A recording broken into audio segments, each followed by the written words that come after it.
तारमाने UPPL आव थानानै माखासे समाज आरो हारिखौ सिबिनायाव माने गोबां हेंथा मोनदों आरो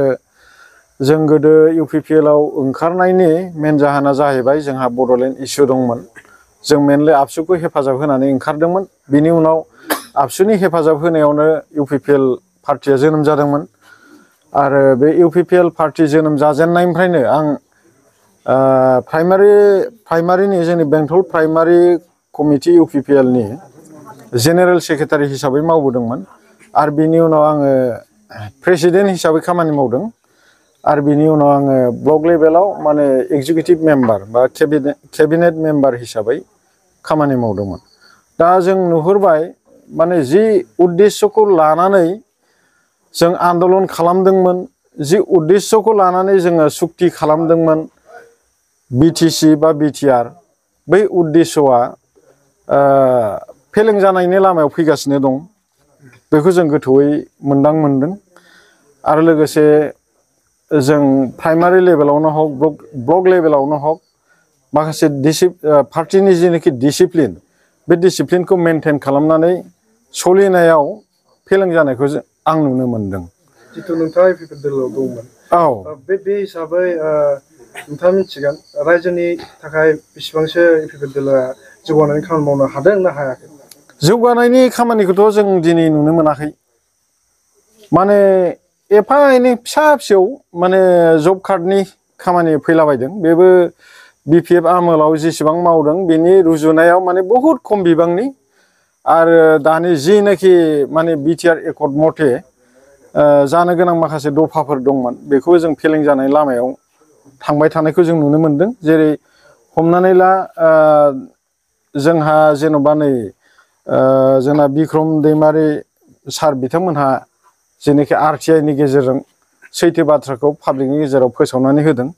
बेफोरखौ गासैखौबो नायोबा माने जों BTR एकर्ड बा BTR खौ लानानै जेनाखि रायजो राजानि डेभेलपमेन्टनि खामानि मावनो सानदों UPPL पार्टिया बे थोंजोङैनो जों फेलें जादों होननानै बुंनांगोन माने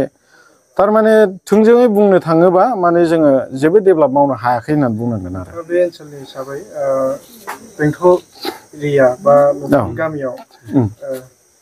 मख'जाथाव माबाफोर जौगानाय खामानि मावदों नामा बिथांमोना ना मावाखै UPPL आथ' दा मख'जाथाव जेबो मावनो हायाखै खारन जों नुनो मोनबाय मेनलि जोंहा हाग्रामा सारमोननि अननायाव जोंहा बेंटलाव कलेज मोनदों प्रभिन्सियेलाइज जादों आरो जोंहा बिभा भबन दं आरो जोंनि गामि ओनसोलनि गोबां लामाफोरखौ हानायमानि बिथांमोनहा माने मावफुंनानै होदोंमोन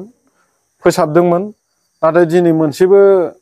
बेफोरबायदि जों डेभेलपमेन्ट खामानि मावनायखौ जों नुनो मोनाखै बेसे सम दंमोन नोंथाङा आंथ' UPPL जोनोम जाजेननायनिफ्रायनो आं नेहाथारि हिसाबै खामानि मावदों आरो बिनि सिगां आं माने जेबो बिबान गैयाबाबो प्रमद बर'नि दैदेननायाव जिनाखि आलादा बड'लेण्डनि माने सोमावसारनाय जादोंमोन बै सोमावसारनाय समाव आं साइलेन्ट वार्कार हिसाबै आं खामानि मावदोंमोन आरो रायजोनि जानानै नोंथाङा दिनै BPPL आव जइन जाबाय माबायदि खामानि मावगोन होननानै आरो रायजोफोरखौ लानानै मा आसा खालामदों रायजोफोरखौ लानानै आसा खालामनाया बेनो माने आंनि सायाव गोबां फोथायनाय दंमोन नैबे बिक्रमपुर ओनसोलनिया आरो दाबो बिथांमोनहा आंनि सायाव फोथायनाय दं होननानै आं मोनदांमोनो बा सानदों जायनि थाखाय आंनि फंसे बाथ्रा मोननाय लोगो लोगो दिनै 120टा न'खरनि गेजेराव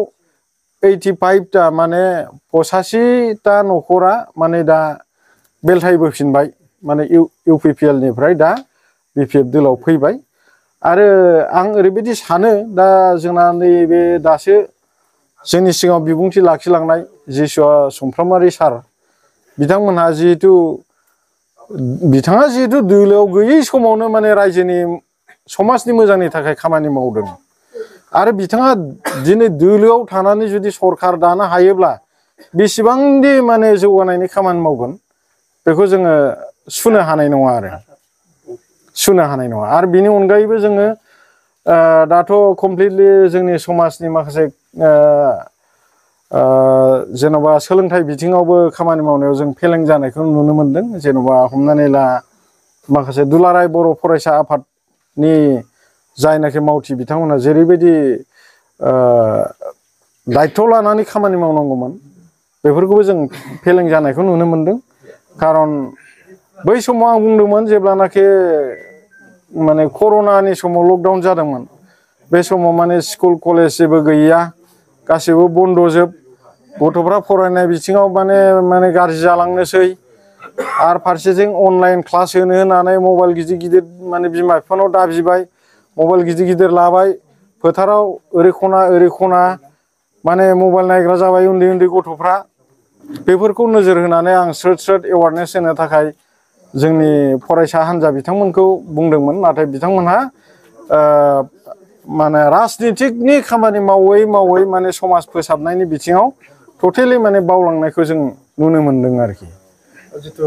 एमपि जयन्त खाथियाव फैगासिनो दं जयन्त बसुमतारी आरो लोगोसे खाम्फा बरगयारी बिथां गजन दङ बिसोर नोंथां दिनै बिपिआव जगदान जाबाय हिसाबै खाम्फा बरगयारी बिथाङा देरहाजानो लुबैदों आङो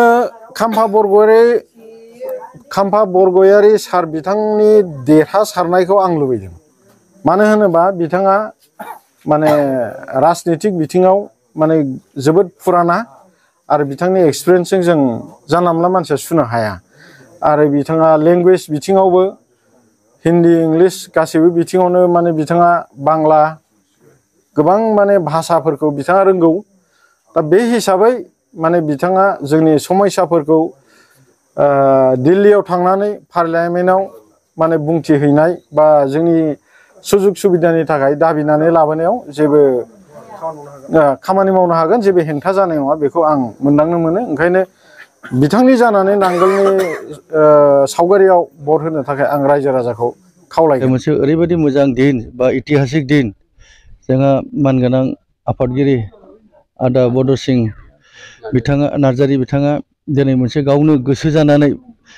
बयखौबो वमेननि बा इउथनि बा जेसेबां दालाइसा दं जोंनि दोलोआवहाय बिथाङा गावनो साहस जानानै दिनै मोनसे प्राइमारियाव स्टेरिं अफिस 18 जिहेतु इलेक्सन जानो गोनां थांगासिनो दङ फैगौ 7 तारिखआव लकसभा जेनेरेल इलेक्सन बिथांमोना गावसोरनो गोसो गुदुं जानानै दिनै मोनसे स्टेरिं अफिस खुलिदों प्राइमारिनि थाखाय आं बिनि थाखाय बिथांमोनखौ जोबोद गोसो गोरबोनिफ्राय गोसो खुसिजों बा गोसो गोथारजों आङो बिथांमोनखौ धन्यबाद जासिबाय जाहाथे बिथांमोना बे स्टेरिं अफिसाव जोंनि बिपिएफ दोलोनि जानानै बा हाग्रामा सार दैदेननाय दोलोखौ जानानै बिथांमोना बे अफिसाव जिरायनानै मोजां मेल बा मोजां मोनसे सावराय मेल खालामो सानफ्रोमबो जिरायनानै बिथांमोना जोंनि दोलोनि थाखाय बोरै मोजां मावनांगौ खामानिखौ बोरै मावलांनांगौ साफ्रोमबो दालाइसाखौ लानानै बिथांमोना बाहाय मोनसे गोथार सान बादि लानानै बाहाय बिथांमोना जिरायगोन आरो बिथांमोना जोंनि दोलोनि थाखाय मोजां हाबा खामानि मावगोन आं बेखिनि आसा जों दिनैनि दिनावहाय जोंनि दानि जों नुनायाव जों मावनायाव जोंनि 1 नम्बर लकसभा जिहेतु जानो गोनां 7 तारिखआव जिहेतु इलेक्सन जानो गोनां बे इलेक्सनाव जोङो बिजाथिनो खाम्फा सारनो जोङो नायखरिबाबो 1.5 लाखनिफ्राय 1,60,70,80 नि बाराजों जों देरहाहरनो हागोन जोंहा मिजिं दं आरो जोंहा आसा दङ 1,50,000 निफ्राय लानानै 1,70,000 सिम जोङो सार श्रीजुत खाम्फा बरगयारिनो जोङो बेखौ देरहाहरगोन आरो जोंनि बे एकदम खाथां जों जेखौ मिथिदों दा जोंनि मिथिनायाव बे आरो जिहेतु जोंहा मानगोनां जोंनिनो बिपिएफ दोलोनि आफादगिरि हाग्रामा सारखौ जोंहा जय खालामनांगौ लोगोआव जोङो खाम्फा सारखौबो जों जय खालामफागोन बेनो जोंनि थिरांथा इउपिपिएल दोलोआ जे नंखाय अरुणोदय फर्म रानदों बेनि सायाव माफोर बेथ' गोदोनिफ्रायनो थगायसुलाखा बे दोलोआ 2020आवबो सेल्फ हेल्प ग्रुपनो 75,000 होगोन होननानै बिथांमोना बिराद फोसावदों आरो न'खर न'खर थांनानै सात्र साथ्रिफोरखौ गामसा दख'ना गानहोनानै न'खराव मोनसे स्कलारशिप बा साख्रि होगोन होननानै बिथांमोना थगायदों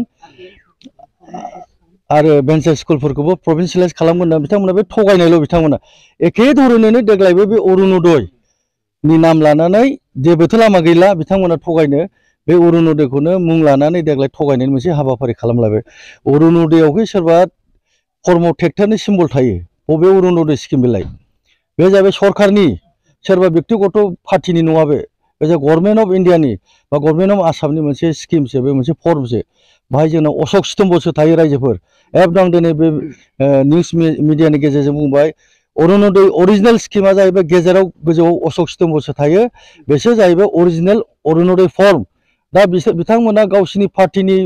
मा होनो बेखौ ट्रेक्टर सिम्बलखौसो होनानै अरुणोदय फर्म रानगासिनो दं। बे मिसा खोथा रायजोफोर एकदम क्लियार बे अरुणोदय स्किम नङा फर्म नङा बे थगायनाय फर्मसो बियो बिथांमोना बिसोरनि थगायनायाव गोजावनो नांला आरो बेखौ क्लियार साननानै लादो बिसोर आरोबाव थगायनो हाला देग्लाय बे अरुणोदय फर्मखौ लानानै बिथांमोना थगायदों गतिके बे थगायनायनिफ्राय गोजानाव था थगायजानायनिफ्राय बे जाहैबाय मोनसे गावसिनि पार्टीनि फर्म ओरैनो गावसिनि बै माबा आइटि सेलआ दिहुनलाबायनायसो बेखौ गोजानाव था रायजोफोर आं बारे बारे एपिल खालामो बे एकदम नंखाय मोनसे बुवा मोनसे फर्मसो बियो सोरबाखि अरुणोदय फर्मआव ट्रेक्टर सिम्बल थायो नामा बे गावसिनि बेक्तिगत स्किम नामा बेलाय बे फर्मआ जाहैबाय भारत सरकारनि बा आसाम सरकारनिसो बयनोबो जायहा मोन्थाय दं बिधवा जायहा बुरिनानै थानाय हाबा जानो रोङो बिथांमोननि थाखायसो बे फर्मआ बे अरुणोदय स्किमा मानो नंखाय खोथा बुंनानै जोंनि रायजो राजाखौ गोदाव सोराव खालामदों बिसोरो बे मिसा खोथा आं बेखौनो क्लियार बुंथारबाय दिनै नैबे आफलागाव प्राइमारियाव आं बेखौ क्लियार बुंथारबाय बे नंखायथार होननानै